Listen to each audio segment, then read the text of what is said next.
amazing week we've had this weekend. Match the 10.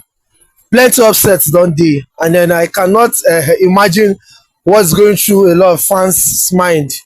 As regard Manchester City losing yesterday and Arsenal also losing. With me are two top Arsenal fans, and then I would like to hear their view concerning these issues, because really, me personally, I tip them to win the league because they had good run in the beginning of the season. But however, the league don't start. It don't start.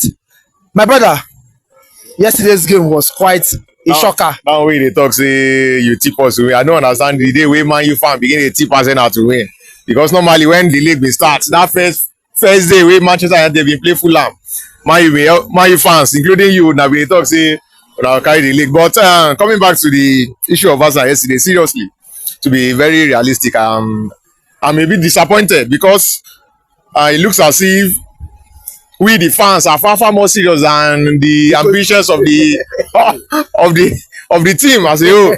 Sincerely speaking, as in if you should look at, in fact, it was just a bad day in the park. You understand now? Arteta, well, I know he's trying to get his winning formula somehow, but he must have realized and learned one or two things from my own perception based on our performance in that yesterday, especially with regards to yesterday's games against Newcastle United. So many things on board. So let's leave it for now.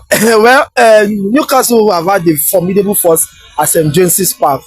We all know that Isaac has scored 11 straight games. Going to that game, what do you think Arsenal should have done differently to have obtained that game if you were Arteta?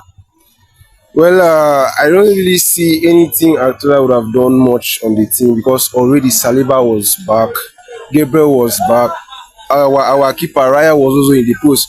So I think it was just one of those days, because in a game of football, sometimes some days you lose, some days you win. But I really expected much from the Arsenal team, because we are one of the best teams defensively and also off the ball. So I was expecting them, Gabriel and Saliba, to neutralize Isaac. Okay. I wasn't even see Isaac as a problem, because of my boys were already back from injury. In the midfield trial where you have Gomeres, you have Jolinton, and you have Willock, and you are bringing Merino, do you think Merino is a perfect fit into this team currently? You know, like I said initially, just like say Arteta just won in just a try luck to see whether, you know, say as Partey don't been play Liverpool, we based on makeshift in can look say we can carry Partey. That was a blunder from my own point of view. The best holding midfielder as far as Arsenal team is concerned, someone that can progress passes comfortably and make other players become a little bit better around him, is Thomas Partey. You understand now? Thomas Partey is somebody very vital that you should have played at that middle of that park, alongside him playing with Declan Rice, based on the strength and energy, that bolstering energy Declan Rice brings to the team, driving game forward. You understand now? Then try as much as possible to that game. If you know say Timber dey fit, Timber dey fit. No, Timber dey fit. Your Ben White no dey fit. Carry Timber play 2. Keyword. Wetin you get keyword for a team for? Make keyword play 3. Sure, if you never get that kind much physical trust in Zinchenko, keyword 3, Timber 2. Partey plays his normal game, playing the deep 6 role. Declan Rice playing the advanced 8 role.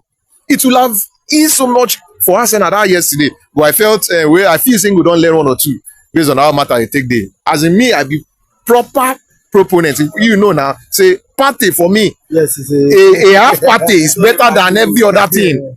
You understand what I try to talk now? Okay. So that is where he got it wrong from me yesterday. Before we go, I want to ask you, there are 2 questions I want to ask.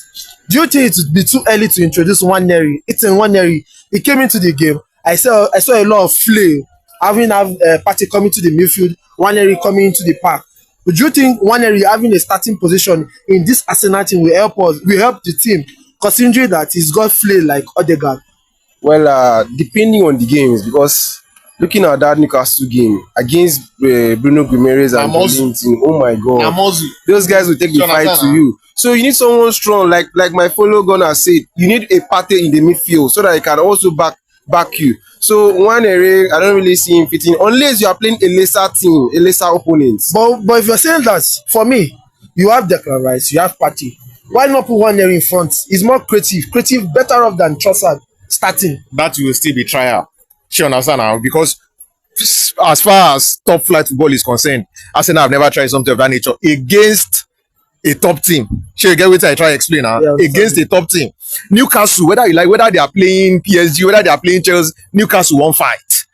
That game, No physical. they too physical for some. One in just 17 years, more they realistic. Now, why if you check that match, people don't they claim up for the boy, say carry the boy, come, carry the boy, come, carry the boy, come. If you check the game, the boy no get probably more than 3 or 4 touches. He couldn't integrate easily into the game based on how physical the game was. So in that kind of a game, you bring physical players.